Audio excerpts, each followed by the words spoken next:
देखो अब हम क्लास 10 के जो न्यूमेरिकल है, पहले हमने एग्जांपल चारों सॉल्व किए थे, ठीक है। तो अब न्यूमेरिकल जितने भी हमारे पास बुक के पेज नंबर 20 के ऊपर वो सारे सॉल्व करने, ठीक है। तो न्यूमेरिकल अच्छे से करने, क्योंकि आधे बोर्ड में न्यूमेरिकल आते हैं, और जब हम न्यूमेरिकल करोगे तो टाइम कम लगता है, प्लस अगर सही न्यूमेरिकल किया तो हमें पूरा नंबर ही मिलते हैं। एक काम मैंने बताया था कि फार्मूला शीट बना लेना, ठीक है। अच्छी प्रैक्टिस होती है नोट से पहले, एग्जाम्पल से पहले बना लेना, नहीं बनाई तो अभी बनाना है। इसमें हम सारे फार्मूले लिख के आएंगे जो जो हम इस्तेमाल कर रहे हैं, लिखे हुए होंगे। जब हमने एग्जाम्पल्स की थे तो सारे लिखवाए थे मैंने, ठीक है, तकरीबन है। हाँ तो बनेगी तो सही है, नहीं बनेगी तो बना लेना, ठीक है। अच्छा देखो, न्यूमेरिकल्स पढ़ के सबसे पहले हम क्या बनाएंगे, डेटा, और डेटा में वो चीजें लिखते हैं जो हमें पता होती है, पता करनी होती है। अच्छा देखो, लिखा हुआ है व्हाट इज द वेवलेंथ, क्या पूछा है, वेवलेंथ क्या होगी ऑफ रेडियो वेव, एक रेडियो वेव की वेवलेंथ क्या होगी ब्रॉडकास्टेड बाय रेडियो स्टेशन, यानी कि एक रेडियो वेव निकल रही है रेडियो स्टेशन से। रेडियो स्टेशन क्या होता है, जहां से बोलते हैं, और रेडियो, हाँ बोलो बोलो। रेडियो वेव एक किस्म की वेव है, एक किस्म की वेव है जिसका नाम है रेडियो वेव। जो रेडियो की आवाज आती है ना, पुराने जमाने में वो सुनते थे, वो रेडियो वेव होती थी जो आ रही होती थी रेडियो तक, ठीक है। रेडियो स्टेशन से रेडियो तक आती थी with a frequency of 1300 kilo hertz, ठीक है। उसकी फ्रीक्वेंसी कितनी है, 1300 kilo hertz. Where 1 kilo is equal to 10 की पावर 3, जहां पर 1 किलो बराबर है 10 exponent 3, and the speed of the radio wave is 3 exponent 8, और रेडियो की स्पीड क्या है, 3 एक्सपोनेंट 8। तो सबसे पहले हम डेटा बनाते हैं, जो चीजें पूछी गई हैं, जो चीजें बताई गई हैं, और जो हमसे पूछा है वो लिख लेते हैं, फिर हम देखते हैं कैसे सॉल्व होगा। देखो सबसे पहले उन्होंने हमसे क्या पूछा हुआ है कि वेव लेंथ बताओ, तो वेव लेंथ को हम किससे शो करते हैं, लैम्डा से, ठीक है। ऊपर जाओ। उसके बाद उन्होंने क्या बोला हुआ है कि फ्रीक्वेंसी कितनी है उसकी, 1300 किलो हर्ट्ज, ठीक है। इधर करके लिख लेता हूँ, ठीक है, 1300 किलो हर्ट्ज, ठीक है। उसके बाद उन्होंने उसकी क्या बताई हुई, स्पीड बताई हुई हमको, कितनी है, 3 एक्सपोनेंट 8 मीटर पर सेकेंड, ठीक है। तो ये हमारे पास तीनों चीज हो गई। अच्छा देखो, सबसे पहले सॉल्व करने से पहले हमें तमाम चीजें क्या चाहिए होती है, तमाम क्वांटिटीज एसआई यूनिट्स के अंदर। तो हम सबसे पहले देखेंगे एसआई यूनिट्स में है या नहीं है। देखो लैम्डा तो हमें मालूम करना है, ठीक है। फ्रीक्वेंसी का यूनिट क्या होता है, सिर्फ हर्ट्ज, किलो नहीं होता, तो किलो हमें क्या करना है, हटाना है। तो देखो इसको हम कहते हैं प्रीफिक्सेस, क्या कहते हैं, प्रीफिक्सेस। तो प्रीफिक्सेस हटाने का मैं दो चार जो मशहूर प्रीफिक्सेस है वो लिख रहा हूँ, मेजरली वही इस्तेमाल होते हैं, ठीक है। देखो के का मतलब होता है किलो, क्या मतलब होता है, किलो की जगह आप लगाओगे एक्सपोनेंट 3, ठीक है। और एम का मतलब होता है मिली, क्या होता है, इस पे हम लगाएंगे 10 की पावर -3। और इस तरीके का यू का मतलब होता है माइक्रो,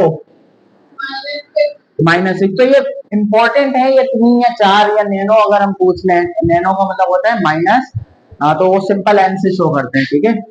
मेरे ख्याल में अगर ये आप 4 याद कर लो तो आपकी बुक में और कोई याद करने की जरूरत नहीं पड़ेगी, ये 4 ज्यादातर आ रहे होते हैं, ठीक है। तो ये 4 के एक्सपोनेंट याद रखना। इधर इन्होंने बता दिया है कि 1 किलो 10 एक्सपोनेंट 3 के बराबर है, मगर हर दफा नहीं बताएंगे, और मे भी चांस के बोर्ड में नहीं बताएंगे, याद कर लेना चारों, ठीक है। ठीक है, तो हम इसको किलो की जगह हम क्या लिखेंगे कि वो चेंज हो जाए, ठीक है, 1300 एक्सपोनेंट 3 आ गया किलो की जगह, और हर जैसे का ऐसी। अब ये किसमें चेंज हो गया, ऐसा में। तो अब हम फार्मूला लगा देते, देखो फार्मूला हमारे पास एक है, v is equal to F lambda, v is equal to F lambda एक फार्मूला है वेव वेव स्पीड का, जब मैंने पढ़ाया था properties of wave, amplitude, wavelength, तब मैंने पढ़ाया था, ठीक है। v is equal to F lambda, ठीक है। तो हम इसको इसी वाला फार्मूला लगाते हैं, v is equal to F lambda, values put करते हैं। देखो v की जगह क्या आ जाएगा, 3 exponent 8 is equal to frequency की जगह ये, और लैम्डा ऐसे का ऐसी। देखो जो हमें मालूम करना होता है, इक्वल के साइड क्या होना चाहिए, अकेला। तो लैम्डा हमें मालूम करना है, तो इक्वल साइड अकेला नहीं है, इसके साथ 1300 मल्टीप्लाई हो रहा है। इसको अकेला करने के लिए हम इसको इधर ले आएंगे तो क्या हो जाएगा, डिवाइड हो जाएगा।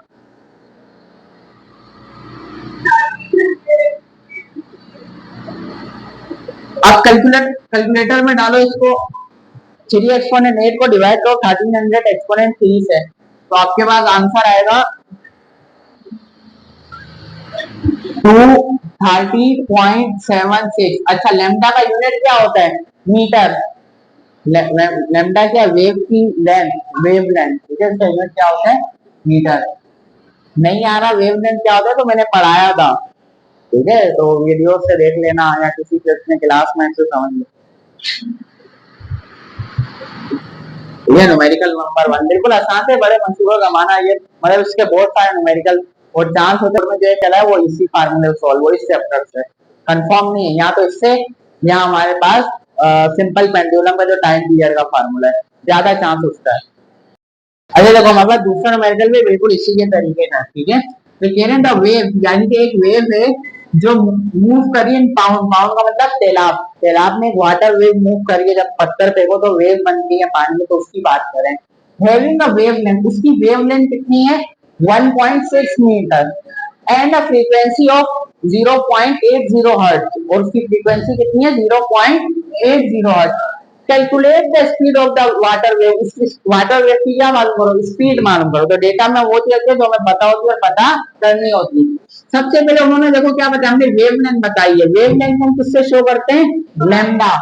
लैम्डा, लैम्डा क्या है हमारे पास? वेव लेंथ 1.6 मीटर, ठीक है। उसके बाद उन्होंने हमें क्या बताई? फ्रीक्वेंसी। फ्रीक्वेंसी को हम किससे शो करते हैं? एफ से। यूनिट उसका हर्ट्ज होता है। तो फ्रीक्वेंसी हमारे पास कितनी है? 0.80 हर्ट्ज। उसके बाद उन्होंने हमें क्या बोला है? क्या मालूम करो? उसकी स्पीड मालूम करो, ठीक है। तो देखो सॉल्व करते हैं। सबसे पहले देख लो, सबसे पहले हमने डेटा बनाया, उसके बाद दूसरा काम क्या होता है? ऐसा यूनिट में चेक कर लो, तो लेमडा का यूनिट मीटर ही होता है, फ्रीक्वेंसी का यूनिट हर्ट्ज भी होता है। तीसरा काम फार्मूला जज करना, तो देखो v is equal to F lambda वाली फार्मूले में तीनों चीजें आती है, v भी आता है, एफ भी आता है और लेमडा भी आता है, तो यही वाला फार्मूला लगेगा।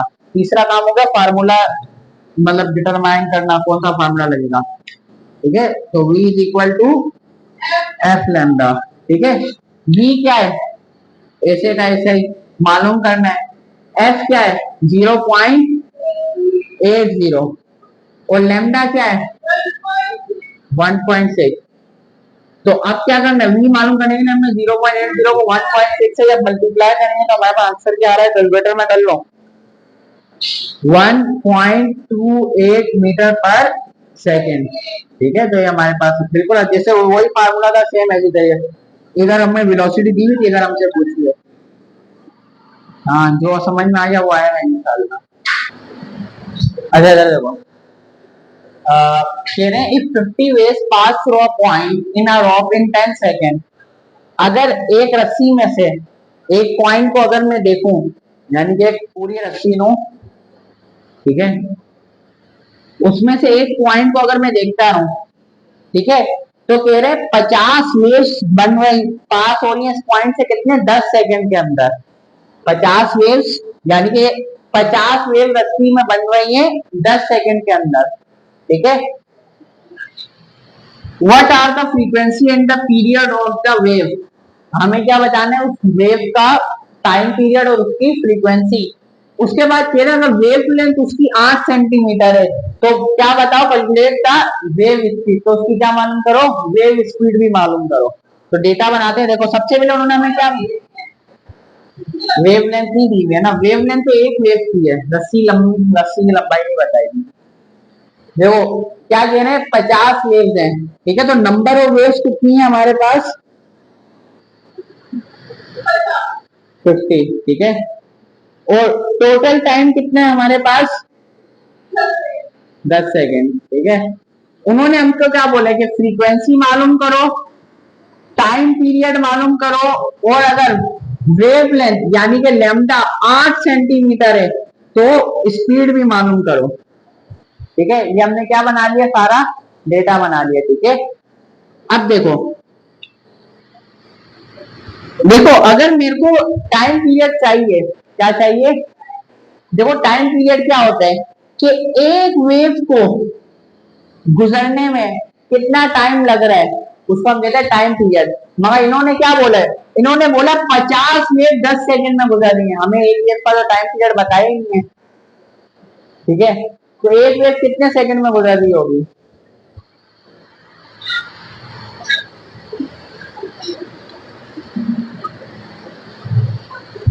50 वेव 10 सेकंड में गुजर रही है, तो एक वेव कितने सेकंड में गुजर रही होगी? तो देखो इसका सिंपल सा मेथड है टाइम पीरियड। हमें एक वेव का टाइम पीरियड चाहिए, उसको हम टाइम पीरियड कहते हैं बेसिकली। ठीक है, और वो कह रहे 50 वेव 10 सेकंड में गुजर रही है। तो इसको देखो, अगर मैं 10 सेकंड को, ठीक है, किससे डिवाइड कर दूं? टाइम को नंबर ऑफ वेव से डिवाइड कर दूं, ठीक है, तो हमको क्या मिल जाएगा? Time period. ये टाइम पीरियड और फार्मूला है। ठीक है, टाइम पीरियड निकालना हो, बहुत सारे वेव का बताया हो कि इतनी सारी वेव को इतना टाइम लग रहा है, तो ये हमारे पास फार्मूला है कि टाइम को आप किससे डिवाइड कर दो? नंबर ऑफ वेव को। टोटल टाइम को आप किससे डिवाइड कर दो? नंबर ऑफ वेव को। ठीक है, तो आपको पता चल जाएगा एक वेव कितना टाइम ले रही है। 50 वेव 10 सेकंड ले रही है, तो एक वेव कितना टाइम ले रही होगी? वही तो टाइम पीरियड होता है। ठीक है, अच्छा देखो, इस फार्मूले में अगर मैं पुट करूं T is equal to, total time कितना है मेरे पास? 10 divide by number of wave कितनी है? 50। 10 डिवाइड बाय 50, तो आंसर आएगा हमारे पास 0.2। ठीक है, 0.2 सेकेंड। एक वेव को गुजरने में कितना टाइम लग रहा है? 0.2 सेकेंड। तो ये बेसिकली टाइम पीरियड था, उन्होंने दिया, पूछा था उन्होंने हमको दिया है। और क्या था? टोटल टाइम कि 50 वेव 10 सेकंड में गुजरी, और हमसे क्या पूछा? टाइम पीरियड, एक वेव कितना टाइम में गुजरेगी। तो उसका ये फार्मूला होता है। ठीक है, अच्छा देखो, फोर्थ न्यूमेरिकल में हमें क्या कह रहे हैं a slinky has produce a longitudinal wave, यानी कि एक लॉन्गिट्यूडनल वेव पैदा हो रही है।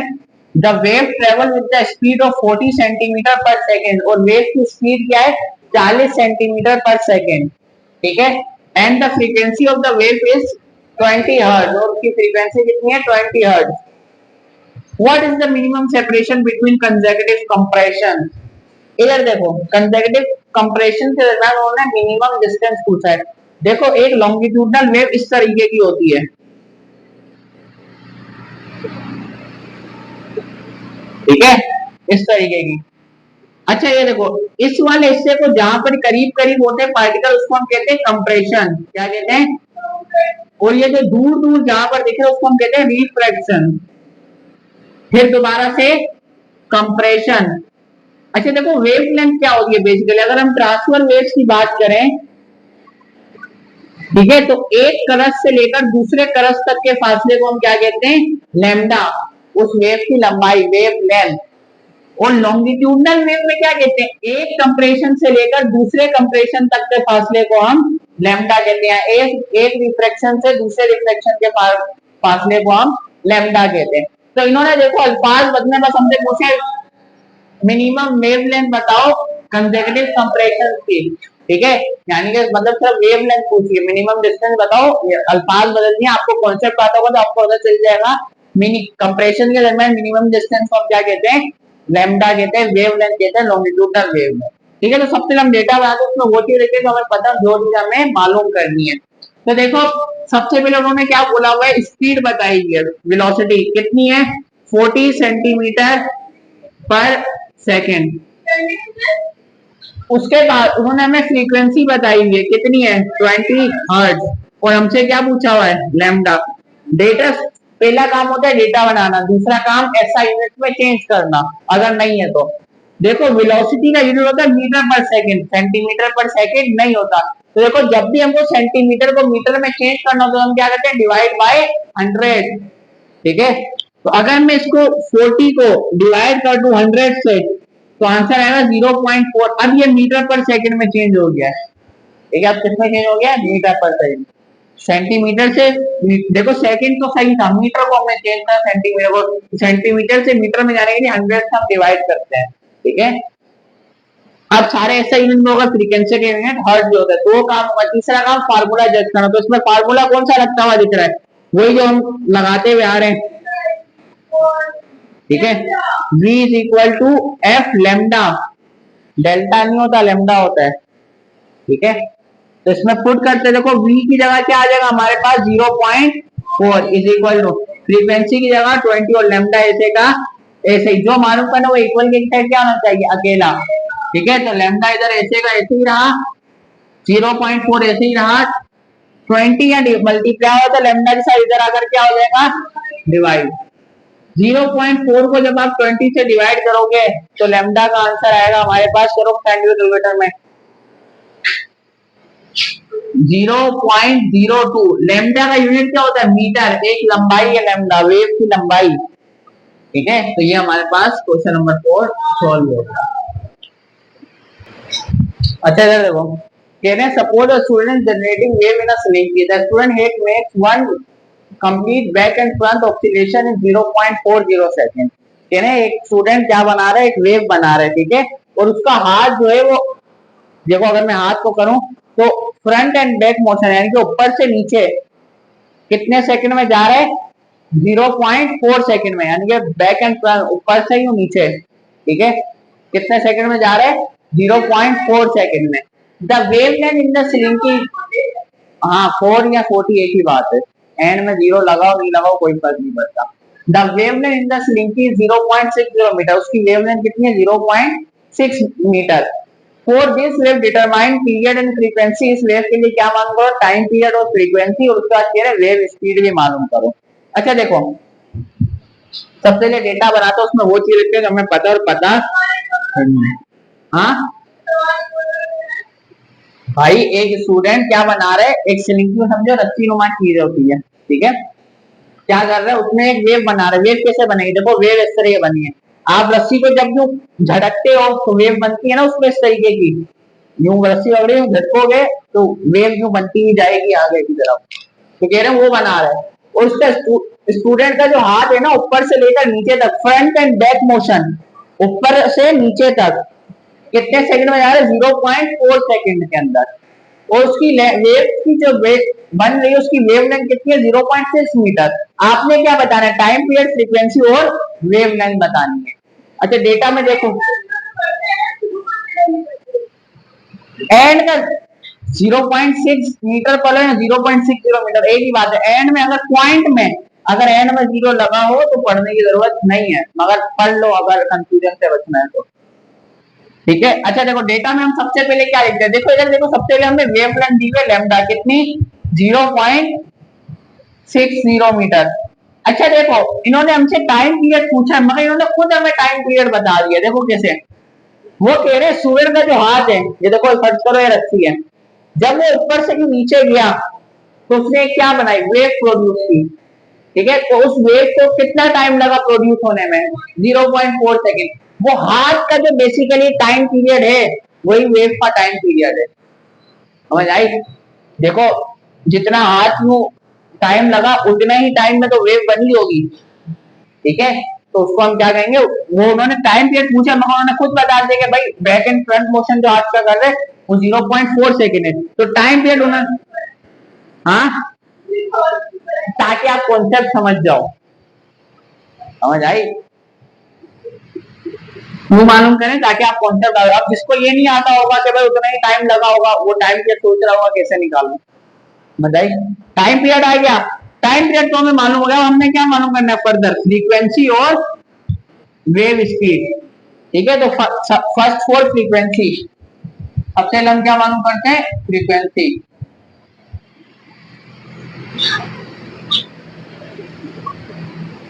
फ्रीक्वेंसी मालूम करते हैं।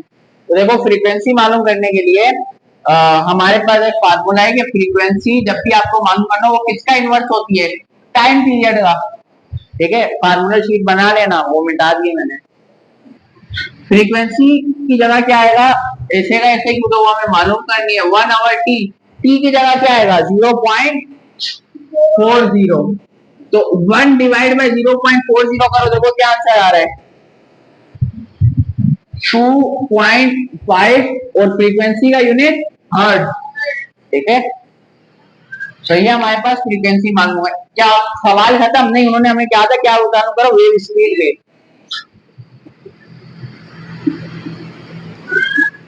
तो देखो आपके दिमाग में जो फार्मूला आ रहा है बिल्कुल सही है, v is equal to F lambda से हम मालूम करेंगे। ठीक है, तो इधर देखो v क्या है हमारे पास, वो तो हमें मालूम करना है।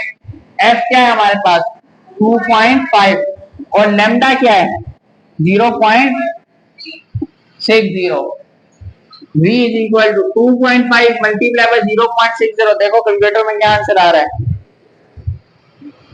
तो आंसर आ रहा है 0.32। वेलोसिटी का यूनिट मीटर पर सेकंड। क्यों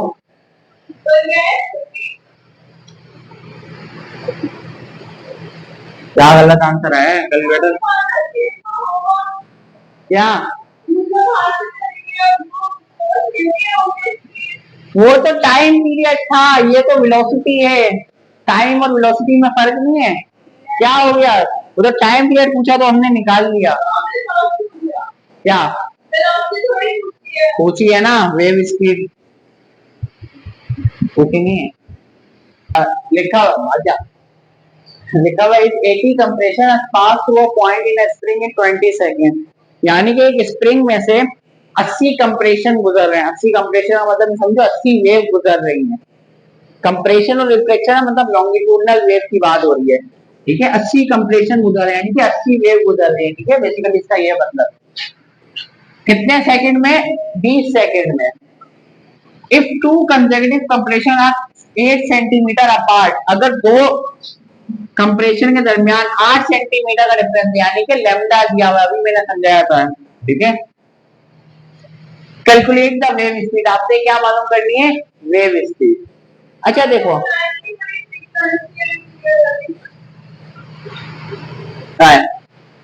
हाँ, calculate the frequency and time period, उसकी क्या कर रहा हूँ, फ्रीक्वेंसी और टाइम पीरियड भी मालूम करो। ठीक है, तो डेटा बनाते हैं और देखते हैं क्या उसमें हमें दिया हुआ है। देखो सबसे पहले टोटल वेव दी हुई हमको कितनी, 80 टोटल वेव्स 80। उसके बाद हमें टोटल टाइम दिया हुआ है, या नंबर ऑफ वेव लिख सकते हो आप इसकी जगह। ठीक है, नंबर ऑफ वेव, और टोटल टाइम कितना दिया हुआ है 20 सेकेंड। ठीक है, 20 सेकेंड। उसके बाद हमें बोला हुआ है क्या मालूम करो, फ्रीक्वेंसी और टाइम पीरियड मालूम करो। और कह रहे हैं अगर 8 सेंटीमीटर दो कंप्रेशन दूर है यानी कि लैम्डा हमें दिया हुआ है कितना, 8 सेंटीमीटर, तो क्या मालूम करो, वेव स्पीड मालूम करो। ठीक है, तो हम सॉल्व करना शुरू करते हैं इसको। सबसे पहले हम ऐसा यूनिट्स में बदल लेते हैं। अच्छा देखो, नंबर ऑफ वेव तो तादाद है तो उसका वो यूनिट नहीं है। टाइम का यूनिट क्या होता है, सेकेंड। लैम्डा एक डिस्टेंस है, उसका यूनिट क्या होगा, मीटर। तो सेंटीमीटर से मीटर में जाने के लिए अभी मैंने बताया था, आप क्या करोगे, डिवाइड बाय 100। तो आंसर क्या आ जाएगा इसका, 0.8 मीटर। ठीक है, अच्छा देखो इस तरीके का हम न्यूमेरिकल क्वेश्चन नंबर 3 में कर चुके हैं। जब हमें बहुत सारी वेव और उसका टाइम दिया हुआ तो हम एक वेव का टाइम निकालते हैं जो टाइम पीरियड होता है। कैसे, वो कह रहे हैं 80 वेव 80 कंप्रेशन 20 सेकंड में बन रहे हैं। एक कंप्रेशन कितने यानी कि एक वेव कितने टाइम में बनेगी, वो उसका बेसिकली टाइम पीरियड होता है। तो हम क्वेश्चन नंबर 3 में सेम न्यूमेरिकल कर चुके हैं इसी कॉन्सेप्ट के ऊपर। तो देखो उसका मैंने फार्मूला बताया था कि अगर आपको टाइम पीरियड मालूम करना हो, ये लाइन क्यों है बताओ। ठीक है, अगर आप उसको फार्मूला फार्मूला याद हो तो उसका हमने फार्मूला लिखा था कि टाइम पीरियड आप मालूम कर सकते हो total wave, number of wave divide by total time. ठीक है, अच्छा कुछ लोग इसको फ्रीक्वेंसी के फार्मूले से भी करते हैं। ठीक है, मगर मैं उसको क्या नाम है प्रेफर नहीं कर रहा, क्योंकि हम वो पहले हम वही वाला फार्मूला पढ़ चुके हैं। नहीं नहीं सॉरी, फार्मूला क्या था, total time divide by number of wave. ठीक है, तो कुछ लोग इसको फ्रीक्वेंसी का भी उल्टा करके फ्रीक्वेंसी का फार्मूला भी कहते हैं, वो भी सही है। मगर मैं इससे इसलिए करा था क्योंकि हम यही फार्मूला क्वेश्चन नंबर 3 में पढ़ चुके, तो हमें दो फार्मूला करने की जरूरत है, और टाइम पीरियड तो वैसे भी हमने मालूम करना ही करना है। ठीक है, तो इधर देखो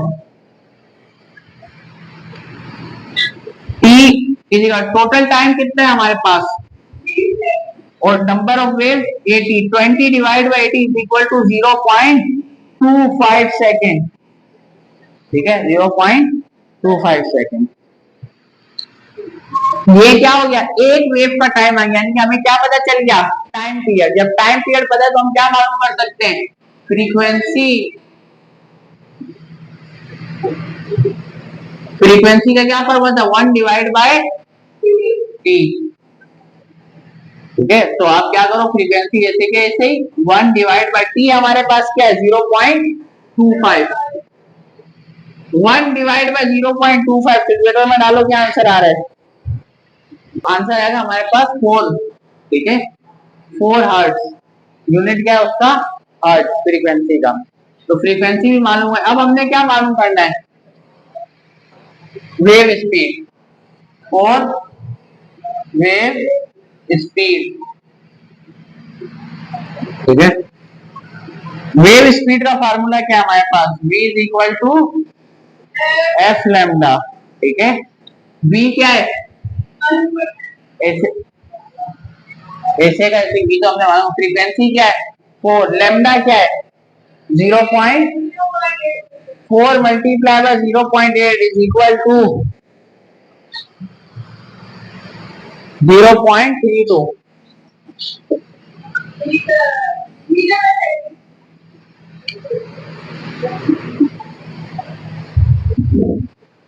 अच्छा, एक गलती है, जो पिछले वाली में वेलोसिटी का जब मल्टीप्लाई करके आंसर आया तो वो था 1.5 मीटर पर सेकंड, तो मैंने ऊपर वाले का आंसर देख लिया, उसमें भी 0.82 लिखा था, उसको सही कर लेना। ठीक है, वीडियोस वाले भी। ये किसका आंसर है, क्वेश्चन नंबर 5 का, जो हमने एंड में वेलोसिटी निकाली है। तो कैलकुलेशन में मसला हो गया था, मैं डायरेक्ट इसका आंसर देखा, मेरी गलती से नीचे वाले पे नजर पड़ गई। ठीक है, 1.5। अच्छा देखो, 6 न्यूमेरिकल हमने कर लिए थे, 7 न्यूमेरिकल में कह रहे हैं waves on a swimming pool. ये एक स्विमिंग पूल में वेव्स है, यानी कि वाटर वेव पैदा हो रही है, प्रोपोगेट से 0.90 मीटर पर सेकेंड, और उसकी स्पीड कितनी है 0.90 मीटर पर second. If you splash the water one end of the pool, अगर देखो, अगर ये स्विमिंग पूल है, ठीक है, ठीक है, कह रहे हैं अगर आप एक हिस्से के ऊपर हाथ मारो, ठीक है, तो उससे क्या बनेगी, लहरें पैदा होंगी। जब आप डिस्टरबेंस की वजह से लहरें पैदा होती हैं, ठीक है, तो लहरें पैदा होंगी। ठीक है, कह रहे ऑब्जर्व दैट, ऑब्जर्व किया गया है, वेव गो, लहर जाएगी टू द अपोजिट एंड, कहां तक, यहां से होते होते अपोजिट एंड तक। ठीक है, reflect and return in 30 second, जाएगी यहां तक दूसरे एंड तक, और रिफ्लेक्ट कितने टाइम में करेगी, 30 सेकेंड में। यानी कि एक एंड से गई, दूसरे पे लगी और वापस आई, तो कितना टाइम लगा, 30 सेकेंड। ठीक है, तो जाकर आने का टाइम उन्होंने बताया 30 सेकेंड है। How far away is the other end of the pool, के पूल का दूसरा पॉइंट, पूरे स्विमिंग पूल में दूसरा कितना बड़ा है। ठीक है, तो देखो सबसे पहले डेटा बनाते हैं। ये बेसिकली चैप्टर का न्यूमेरिकल है, क्लास 9 का न्यूमेरिकल है, जिसमें हमें स्पीड और टाइम और वो चीजें दी हुई होती हैं। तो देखो डेटा बनाते, देखिए क्या कह रहे हैं। देखो डेटा में सबसे पहले हमें क्या क्या बताया गया, उसकी स्पीड कितनी है, 0.90 मीटर पर सेकेंड। उसके बाद उन्होंने क्या बताया, हमें टोटल टाइम। ठीक है, टोटल टाइम कितने, 30.0 सेकेंड। और हमसे क्या पूछा उन्होंने, फासला पूछा है। ठीक है, अच्छा देखो, हमारे पास एक वेलोसिटी का फार्मूला, उससे ये न्यूमेरिकल सॉल्व हो सकता है। वो क्या है वेलोसिटी का formula, v is equal to S upon T. Velocity हमारे पास है, डिस्टेंस हमें मालूम करें, मगर टाइम क्या है, नहीं है, सही टाइम नहीं है हमारे पास। कौन सा टाइम है, हमें देखो यहां से लेकर यहां तक का टाइम चाहिए, हमारे पास कौन सा टाइम है, यहां से लेकर यहां तक जाने का और फिर दोबारा आने का। तो अगर इस टाइम को मैं 2 से डिवाइड कर दूं, आधा कर दूं, तो हमें एक तरफ का टाइम मिल जाएगा। समझ में आ गई। हाँ, तो मैं सॉल्व करता हूं, और सबसे पहले लिखता हूं, first find time of wave to reach opposite end. ठीक है, यानी कि सिर्फ अपोजिट एंड तक, दूसरे कोने तक का टाइम मालूम कर रहे हैं, पूरा टाइम नहीं। तो उसके लिए हम क्या किया, टाइम मालूम करने के लिए हमने क्या करेंगे, टोटल टाइम जो होगा उसको क्या कर देंगे हम, 2 से डिवाइड कर देंगे। ऐसे का ऐसे ही। ठीक है, टोटल टाइम हमारे पास कितना है, 30 second divide by 2। T is equal to 30 divide, तो हमारे पास टाइम कितना आ गया, 15 सेकेंड। अब टाइम दिए तो हम डिस्टेंस मालूम कर सकते हैं। ठीक है, तो मैं इधर लिखता हूं, फाइनली फॉर डिस्टेंस। ठीक है, तो इधर देखो डिस्टेंस का क्या फार्मूला, वो वेलोसिटी वाले फार्मूले से सॉल्व होगा। ठीक है, v is equal to S upon T. हाँ, तो उन्होंने रिवीजन के लिए दे दिया। ठीक है, बाकी इधर कर रहा हूँ। ठीक है, v is equal to S upon t, values put करो। ठीक है, v हमारे पास क्या है, 0.90। ठीक है, इज इक्वल टू s क्या है, वो तो हमको मालूम करना है, और t क्या है हमारे पास, अभी हमने निकाला 15। 15 या डिवाइड हो रहा है, इधर जाकर 0.90 से क्या हो जाएगा, मल्टीप्लाई हो जाएगा। और डिस्टेंस हमारे पास क्या होगा, मल्टीप्लाई कराने के बाद हमारे पास डिस्टेंस आएगा 13.5 मीटर्स। ठीक है, तो इस तरीके न्यूमेरिकल सॉल्व होगा।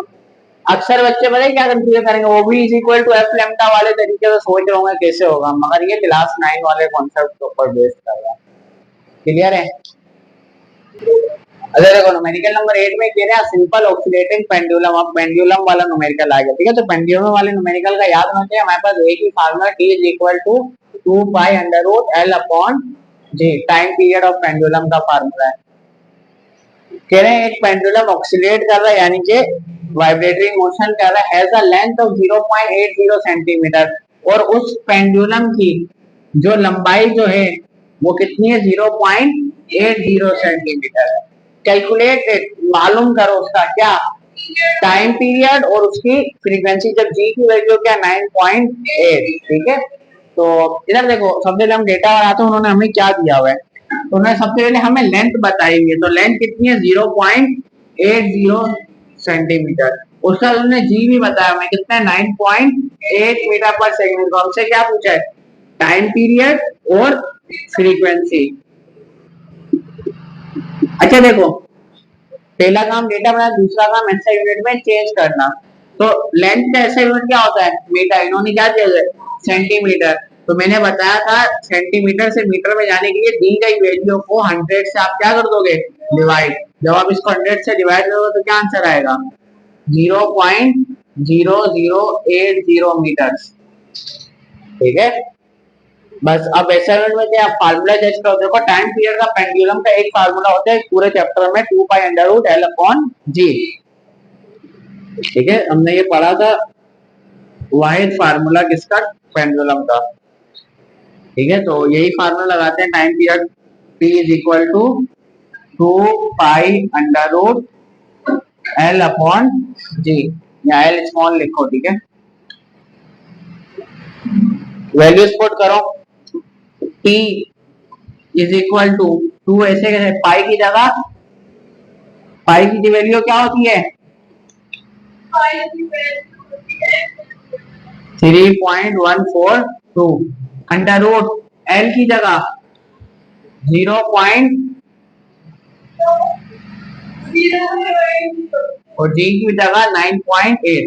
अब देखो सॉल्व कैसे करोगे, इन दोनों को डिवाइड करो, जो आंसर है उसका अंडर रूट लो, तो एक आंसर आ जाएगा। तो इन फिर 3.142 और वो उस आंसर को मल्टीप्लाई करोगे तो आपके पास टाइम पीरियड का फॉर्मूला है, डिनोमिनेटर में करना। ठीक है, तो हमारे पास आएगा 1.794 सेकेंड। ठीक है, तो हमने टाइम पीरियड मालूम हो लिया। अगर किसी चीज का टाइम पीरियड पता है तो उसका फ्रीक्वेंसी मालूम करने का फार्मूला बहुत आसान है, क्या है,